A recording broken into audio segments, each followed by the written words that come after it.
Hello दोस्तों, कैसे हैं आप लोग। मैं प्रोनूप्स एक बार फिर से स्वागत करता हूं अपने नए वीडियो में। और इस वीडियो में हम बात करने जा रहे हैं स्टील एज के रिसर्च के बारे में। तो मुझे ये हेडक्वार्टर मिला है जोई की तरफ से। उन्होंने बोला है कि आप एक बार इस चीज पे वीडियो बना सकते हैं, तो उन्होंने अपना हेडक्वार्टर मुझे दिया, उसके लिए उन्हें धन्यवाद। और चलिए शुरू करते हैं स्टील एज रिसर्च। तो स्टील एज रिसर्च के पहले बेसिकली आपको कुछ नहीं करना है। अगर आपको लेवल 31 हेडक्वार्टर करना है तो आप जस्ट लेवल 30 हेडक्वार्टर के बाद शुरू कर सकते हैं, जो भी रिक्वायरमेंट होगा उसको कंप्लीट करने के बाद। और कुछ भी नहीं करना है। अगर हम रिसर्च की बात करें तो यहाँ पे स्टील एज की बहुत सारी रिसर्चेस है, जिसमें पहली रिसर्च है न्यू स्ट्रक्चर स्टील प्लांट, जिससे आपको एक स्टील प्लांट मिल जाएगा। और इस स्टील प्लांट में क्या होगा कि स्टील प्रोड्यूस करेगी ये, मतलब आप और ज्यादा से ज्यादा स्टील आपको मिलेगी। दूसरी चीज गाइस, ये उसके बाद की जो 5 रिसर्चेस है, ये सपोर्ट रिसर्च है। इसमें कुछ स्टील से लेना देना नहीं है। अगर हम देखें तो फूड प्रोडक्शन रेट फिर मिल रहा है, वुड प्रोडक्शन रेट, फिर रेसिडेंट्स जेंट प्रोडक्टिविटी है, फिर हमारा स्टील प्रोडक्शन रेट और विंड टर्बाइंस प्रोडक्टिविटी। ओके, तो स्टील से लेना देना यहाँ पे है। अगर इसको करते हैं तो स्टील की प्रोडक्शन रेट आपकी बढ़ जाएगी। तो अगर पहले 100 मिल रहा था तो इस रिसर्च में जितना परसेंटेज लिखा हुआ होगा उतना बढ़ जाएगा आपके लिए। फिर एक और आया रिसर्च स्टील प्लांट अमाउंट। यहाँ पे एक खास बात गौर करने की ये भी है कि यहाँ पे जो दिया गया है वो आगे आगे धीरे धीरे लेबोरेटरी की लेवल्स भी बढ़ाई जा रही है। मतलब हो सकता है लास्ट रिसर्च जाते जाते 100% करते करते आपको लेवल 30 लेबोरेटरी की भी दरकार पड़ जाए।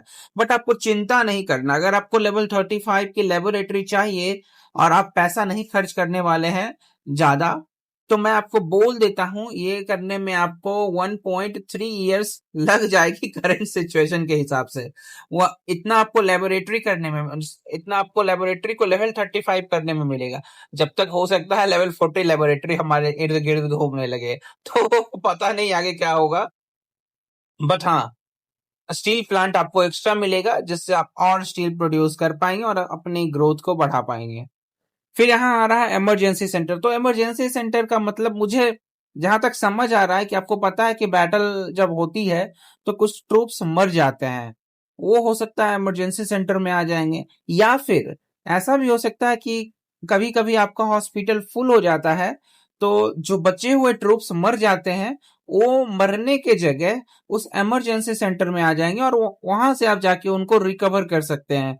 ये दो कॉन्सेप्ट मुझे लग रहा है। अभी तो मेरे पास उतना इसके बारे में जानकारी नहीं है।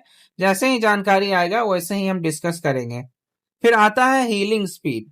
फिर इन्होंने देके रखा है हॉस्पिटल कैपेसिटी, फिर कंस्ट्रक्शन और रिसर्च स्पीड भी अप टू 30% बट गाइस एक चीज मैं देख रहा हूँ, एक ही ब्रांच में सेम रिसर्च इनको 2 बार देने की क्या जरूरत पड़ गई।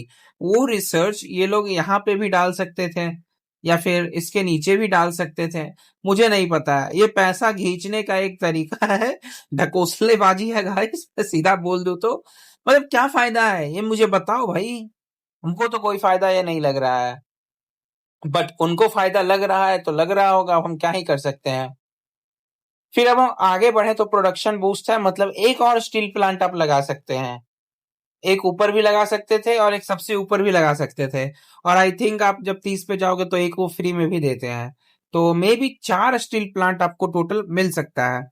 फिर ये डेवलपमेंट के कुछ रिसर्चेस हैं। इसमें से एक रिसर्च बस बेनिफिशियल है आपके लिए, ये वाला, क्योंकि ये स्टील की प्रोडक्टिविटी बढ़ाता है। और एज ऑफ नाउ में अगर हम आपको बता दें तो 99% चांसेस है कि बस एक यही तरीका है स्टील की प्रोडक्टिविटी बढ़ाने का और कोई दूसरा तरीका नहीं है। ये क्या रिसर्च है? Reservist camp. तो चलिए रिजर्विस्ट कैंप का एक बार देख लेते हैं। अगर आप एक चीज और यहाँ पे गौर करिएगा तो लेबोरेटरी की लेवल भी यहाँ पे बढ़ती जा रही है। मतलब ऐसा कुछ नहीं है कि आ, आप जिस लेबोरेटरी लेवल पे भी है उससे काम चल जाएगा, नहीं। धीरे धीरे हर लेवल पे लेबोरेटरी लेवल बढ़ते जा रही है इन रिसर्चेस करने के लिए। अगर आपको रिसर्विस्ट कैंप चाहिए तो लेवल 30 की लेबोरेटरी चाहिए होगा। तो गाइस एक बात और मैं आप लोगों को बता देना चाहता हूँ कि यहाँ पे हम आ जाए तो हमारे पास एक बिल्डिंग है अभी जिसका नाम है मिलिट्री सेंटर। यही है ना, एक बार देख लेते हैं। हाँ, मिलिट्री सेंटर। यहाँ पे क्या होता है कि आपको ट्रूप्स को ट्रेन करके यहाँ पे रखना होता है। अगर ये फुल हो गया तो आप ट्रूप ट्रेन नहीं कर पाएंगे। तो मुझे लग रहा है क्या होने वाला है कि वो लोग एक नया बिल्डिंग लॉन्च करेंगे। तो यहाँ पे जैसे ही आपका ट्रूप्स फुल हो जाएगा, वो 26,000 ट्रूप्स अगर आपके फुल हो गए हैं तो आप ट्रेन नहीं कर पाते हैं अभी, बट बाद में क्या होगा, आप ट्रेन करेंगे, वो रिजर्विस्ट कैंप में जाएगा और वो बैटल में भी पार्टिसिपेट नहीं करेगा। Keep this thing in mind कि वो बैटल में पार्टिसिपेट नहीं करेगा जब तक कि इधर वाला ट्रूप्स मरे नहीं और इधर से इधर ट्रूप्स नहीं आता है। जो रिजर्विस्ट कैंप वाले ट्रूप्स होंगे वो बैटल में पार्टिसिपेट नहीं करेंगे, बट हाँ, वो आपकी जो यहाँ पे पावर स्ट्रेंथ आपकी दिख रही है, वो उसको बढ़ाने का काम जरूर करेंगे। अभी अगर हम आगे बढ़े तो यहाँ पे कुछ रिसर्चेस और बच गई है, तो यहाँ देखते हैं। ये फिर से सेम जो ऊपर में हम लोगों ने देखा था कि इन्होंने कॉपी किया था, यहाँ पे सेम रिसर्च एक बार और ये नीचे लेके आ गए हैं। यहाँ बैजेस लगता था 2.7 के, यहाँ भी सेम बैजेस ले रहे हैं। मतलब तन्नी सुन भी ये लोग बदले नहीं है, बस ऊपर से उठाए हैं नीचे डाल दिए हैं। 500 229 के पावर था नियरली, भाई सेम टू सेम। हमको तो लग रहा है वो लोग यहाँ नहीं डालना चाहते होंगे, बट गलती से यहाँ डला गया। नहीं तो ऐसा थोड़ी ना होता है। बाप रे बाप, 6,900 बैजेस आपको लगेगा इस रिसर्च को करने में। एक रिसर्च को 5 रिसर्च है तो 30,000। भाई साहब, इसमें भी इसको तो चलो यहाँ से वो आपको बिल्डिंग मिल रहा है। 36,000 बैजेस रिजर्विस्ट कैंप के लिए। फेक पावर बढ़ाना है तो 36,000।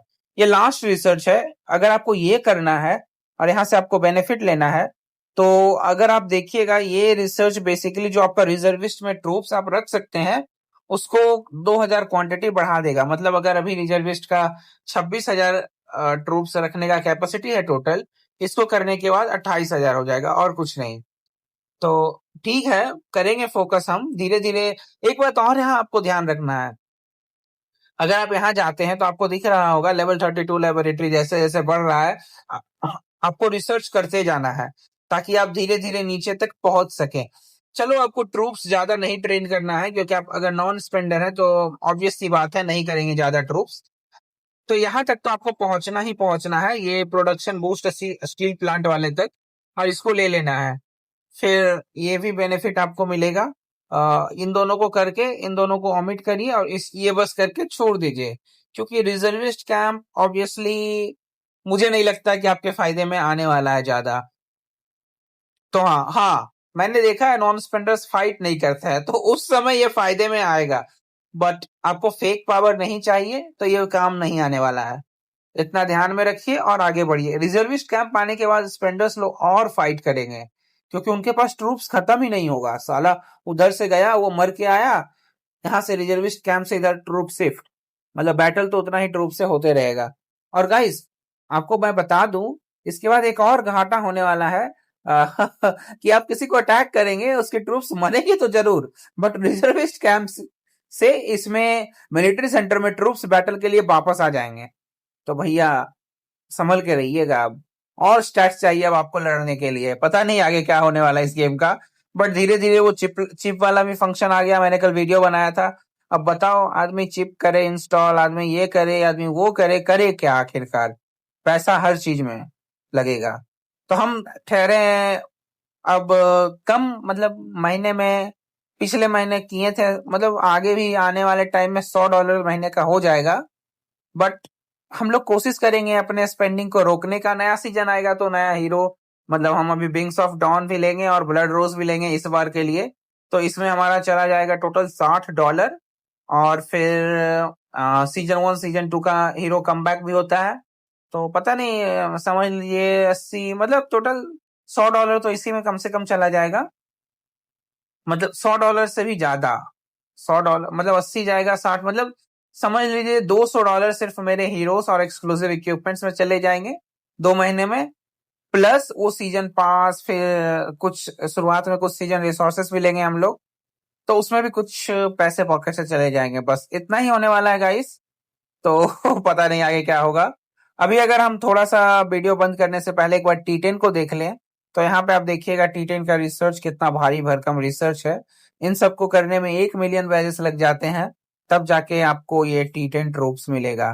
और मैंने देखा है बहुत लोग को लिखते हुए कि भाई अलायंस रिकॉग्निशन मैक्स नहीं करो, भाई लुट जाओगे। मैं बोल रहा हूँ अगर नहीं करोगे तो जाओ और अलायंस रिकॉग्निशन करो, वरना आप बोलोगे 1 महीना में मैं गेम छोड़ दूंगा। एक टाइम ऐसा आएगा, क्योंकि आपके पास बैजेस नहीं होंगे, आपके पास रिसोर्सेस नहीं होंगे, आप करोगे क्या, आपके पास पैसे भी नहीं होंगे। तो हम लोग गरीब लोग का सहारा ये अलायंस रिकॉग्निशन रिसर्च ही है शुरुआत में। तो धन्यवाद गाइस, मिलते हैं अगली वीडियो में, तब तक के लिए बाय, सी यू सून।